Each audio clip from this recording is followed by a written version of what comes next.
Alhamdulillah, wa salatu wa salamu ala rasulillah wa ala alihi wa sahbihi ajma'een. Amma ba'd, assalamu alaikum wa rahmatullahi ta'ala wa barakatuhu. I would like to show you the last example of the case study of progressive arguments inside of a passage. And this is also taken from Surah Al-Baqarah. This is going to start with Ayatul Kursi, which is 255, and we're going to go to 261. 255 to 261, okay? And I'll try to translate all of it, then I'll highlight the progression of one of the several ideas. There's several things going on in this passage. If we did all of them, that would take too long, so I'll only highlight one of the themes that are being progressed as the ayat progress. Allahu la ilaha illa huwa al-hayyul qayyum la ta'khudhuhu sinatun wa la nawm. Allah, there's no one to be worshipped or obeyed in any way, shape, or form but He, the living, the established, and the establisher of all things. La ta'khudhuhu sinatun wa la nawm. Slumber or drowsiness doesn't get a hold of him, neither does sleep. له ما في السماوات وما في الأرض. He owns exclusively whatever lies in the skies and whatever lies in the earth. من ذا الذي يشفع عنده إلا بإذنه. Who dare intercede or make a case before him except by his permission. يعلم ما بين أيديهم وما خلفهم. He knows what lies ahead of them and what lies behind them. ولا يحيطون بشيء من علمه. And they encompass nothing of his knowledge. إلا بما شاء, except for what he himself has willed. وسع كرسيه السماوات والأرض. His throne or his kursi expands beyond the skies and the earth. ولا يؤوده حفظهما. And guarding both of them does not exhaust him. وهو العلي العظيم. And he's the high, the great.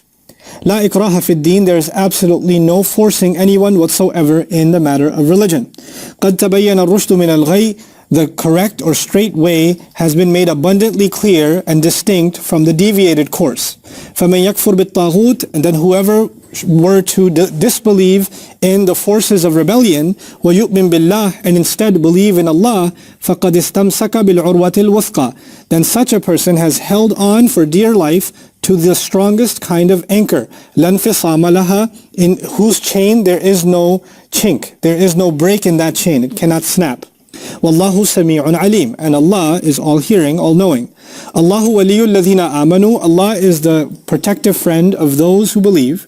Yukhrijuhum min adh-dhulumati ila an-nur. He pulls them out or brings them out of darknesses into light. Walladhina kafaru awliya'uhum at-taghut. And those who've disbelieved, their protective friends are the rebellious. Yukhrijunahum min an-nuri ila adh-dhulumat. They bring them out of light into darknesses. أُولَٰئِكَ أَصْحَابُ النَّارِ هُمْ فِيهَا خَالِدُونَ. Those are the people of fire in which they shall remain. أَلَمْ تَرَ إِلَى الَّذِي حَاجَّ إِبْرَاهِيمَ فِي رَبِّهِ أَنْ آتَاهُ اللَّهُ الْمُلْكَ. Didn't you look at the one that debated viciously against Ibrahim alayhi salam in the matter of his master on account of the fact that Allah had given him kingdom? إِذْ قَالَ إِبْرَاهِيم. When Ibrahim alayhi salam said, رَبِّيَ الَّذِي يُحْيِي وَيُمِيتُ. My master is the one that gives life and gives death. قَالَ أَنَا أُحْيِي وَأُمِيتُ. He said, I'm the one who gives life and I'm the one who gives death. قَالَ إِبْرَاهِيمُ فَإِنَّ اللَّهَ يَأْتِي بِالشَّمْسِ مِنَ الْمَشْرِقِ فَأْتِ بِهَا مِنَ الْمَغْرِبِ. Ibrahim alayhi salam said, then certainly Allah is in fact the one to bring the sun out from the east. Go ahead and then bring it forth from the west. فَبُهِتَ الَّذِي كَفَرَ. Thus the one who disbelieved was stumped. Wallahu la yahdi al-qawm al-zalimin. And Allah, He certainly does not guide the wrongdoing nation. أو كالذي مر على قرية. Or like the one who passed by a town. وهي خاوية على عروشها. And it was turned over on its rooftops. It was completely dilapidated, destroyed for a long time. قال أَنَّا يُحْيِي هذه الله بعد موتها. He said, how can Allah bring this to life after it had died? فَأَمَاتَهُ اللَّهُ مِئَةَ عَامٍ ثُمَّ بَعَثَهُ. Then Allah gave him death for 100 years, then raised him back to life. قَالَ كَمْ لَبِثْتَ. قَالَ لَبِثْتُ يَوْمًا أَوْ بَعْضَ يَوْمٍ. Allah asked him, how long did you remain? He said, I remained a day, maybe part of a day. قَالَ بَلْ لَبِثْتَ مِئَةَ عَامٍ. Allah said, instead, you remained for 100 years. فَانظُرْ إِلَى طَعَامِكَ وَشَرَابِكَ لَمْ يَتَسَنَّهْ.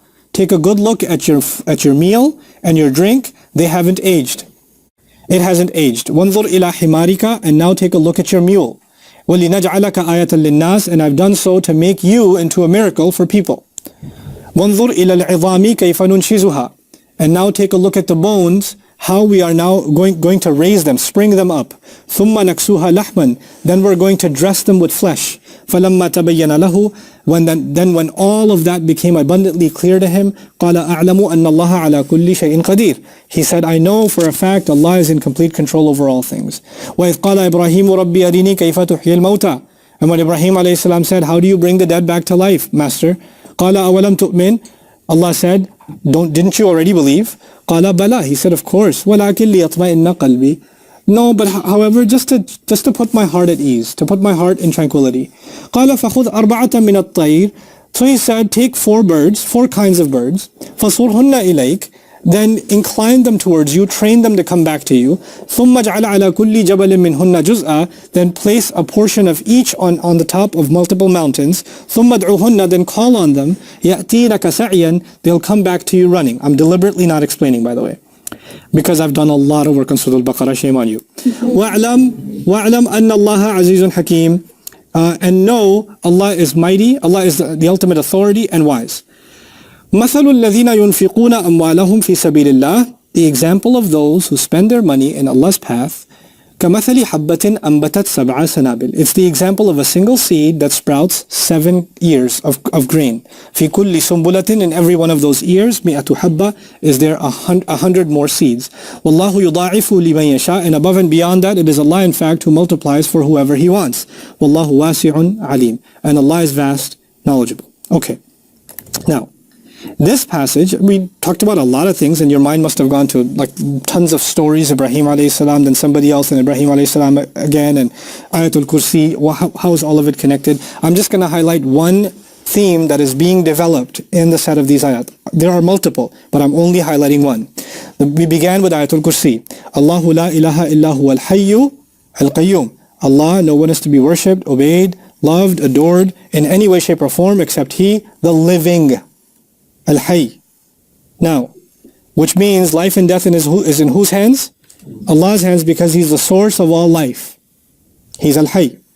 Now, when someone believes in Allah, he is holding on to an anchor. Where is an anchor found? Ship at sea. Why would you be holding on to an anchor? Are you on the ship or off the ship if you're holding on to an anchor? You're off the ship and you're drowning and you're about to die. And the only thing keeping you alive is you holding on to an anchor. Allah is the source of all life. And if you were to believe in Allah, you're holding on to the anchor that will keep you alive. You with me so far? So Allah is saving your life by giving you faith, because He is the living and He's giving you that life. Now, if you were to let go of the anchor, what's going to happen to you? You're going to drown into the depths of the sea. The deeper you get, at the bottom of the sea, in the surah of light of all places, إِذَا أَخْرَجَ يَدَهُ لَمْ يَكَدْ يَرَاهَا. When he takes his hand out, it's so dark, he almost can't even see his own hands. The deeper you drown, the darker it gets. Yes or no? Okay. Allah is the protective friends of those who, a friend of those who believe. He takes them out of darknesses into light. Do you see where this is going? If you were to drown, you would be in the darknesses. And as you drown deeper, does it get darker and darker? So it's darknesses. But if you're above the water and you're holding on to the anchor, you're still in the light. And the disbelievers the Taghut wants to take you out of the light, let go, and it wants you to drown into the darknesses. You with me? Okay. Do you see how the theme of life is progressing? Now look at this. The next ayah says, Ibrahim alayhi salam stands in front of a king and says, my master is the one who yuhyi wa yumeet. My master is the one who gives life and gives death. When you internalize Allahu la ilaha illa huwa al-hayyu al-qayyum, you will stand in front of the one who can execute you and still say Allah gives life. You will no longer fear for your life from anyone else. When you will internalize Ayatul Kursi, you will internalize it the way Ibrahim internalized it, and he was able to say, Rabbi alladhi yuhyi wa yumeet, in face of Namrud.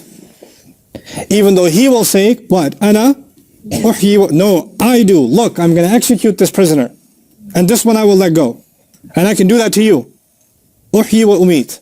And you will respond back and say, no, Allah brings the sun from the east. Why don't you bring it from the west? In other words, you're asking to be killed.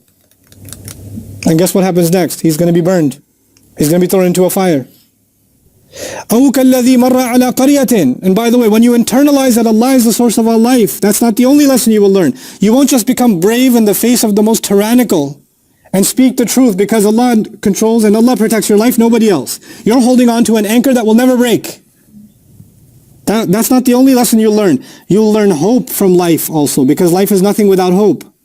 Why? Because you should take the other example of someone who passed by a town and it was completely destroyed for centuries. And he looked at it and said, أَنَّا يُحْيِي هَذِهِ اللَّهُ بَعْدَ مَوْتِهَا. How will Allah bring this to life after it had died? This has been dead for so long, it'll never come back to life. The ummah is so corrupted, how can they ever come back to being good again? We're so far gone. Do you know the kinds of things Muslims do nowadays? We're so far beyond it that we don't even, there's no way this can ever come back. You are like the one who looked at this destroyed town and said, how can this city ever live again? It's just broken homes and collapsed roofs. That's all it is. How can Allah bring this back to life? He had to internalize Allahu la ilaha illa huwa al-hayy al-qayyum. And so Allah gives him death for 100 years, brings him back to life. And he says, I know Allah is capable over all things. That's another lesson you'll learn from Al-Hayyul Qayyum. You'll have hope that Allah can revive and restore anything because Allah gives life. You don't. And then, that's not the only lesson you should learn from Allah being Al-Hayy. Because Allah being Al-Hayy should teach you multiple lessons. Each of the ayat is going to teach you a separate lesson about Allah being Al-Hayy. And so he says, وَإِذْ قَالَ إِبْرَاهِيمُ رَبِّي أَرِنِي كَيْفَ تُحْيِي الْمَوْتَى. Master, how do you bring the dead back to life? Who asked that question? When you understand that Allah is Al-Hayy, you will know this is not the only life there is. You will internalize that you will be brought back to life again by the living. Your life is just as safe after your death, and your revival after your death is just as secure as Allah is Al-Hayy. It's a guarantee. And so by the end of it, أَنَّ اللَّهَ عَزِيزٌ حَكِيمٌ. Allah is the ultimate authority, Allah is wise. By the way, the birds that you've trained that come flying, you go, and the birds, I don't whistle well, and the birds coming flying back to you, it's like Allah teaching us that one day Allah will call and we will come flying back. Because we were actually souls that flew away by the command of Allah, and we fly back to Him, flock back to Him by His command. But I included ayah number 261 as part of this progressive passage. The life, death thing is over. He says the example of those who spend in the path of Allah are like a seed, which by the way is dead. But when it's put in the ground, Allah gives it what? Life. And it turns into 700 seeds. Allah will take your deeds, your charities, and He will pour a life into them that you cannot, only Allah can. Allah can take your actions that you may not see the effect of because they were just a seed. And a seed is buried, which means you don't know what's happening underground. And the seed may come out of the ground way after you're dead. But it has life in it. You no longer have life in you. You're in the grave. But the seed you planted, the good you did, has a life of its own. And it will produce 100 seeds. Each one of those 100 seeds will have a life that Allah will give them of their own. And Allah is vast, knowledgeable in the way He gives life to these seeds. Life.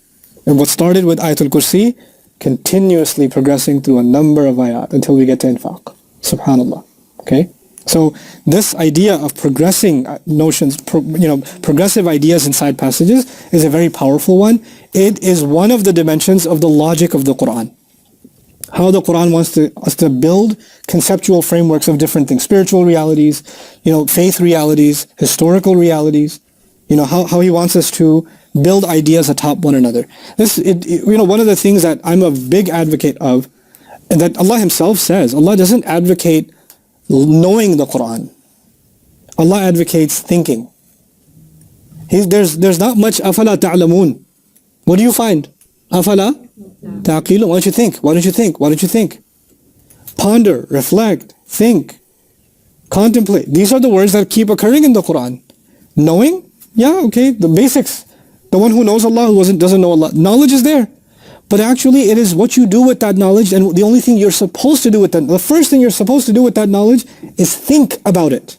There are so many who can acquire the knowledge, repeat the knowledge like a parrot, teach it to others also, but never actually sit and what? Think about what it's saying. To accept, like Imam Hamiduddin Farahi was saying, you've accepted that others thought about it, that's good enough for me. You were commanded to think. You were commanded to ponder.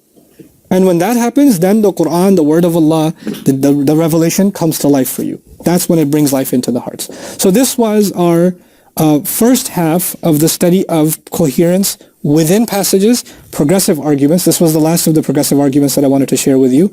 And now we're going to move on to symmetry and ring composition and structures that are inside of passages. It's a little bit more elaborate for me to teach, so I'm going to use the visuals, the laptop, to try to teach them and type them up as I go, so I can help you understand it better, inshallah. So we'll take a couple of minutes and set that up, and then we'll reconvene.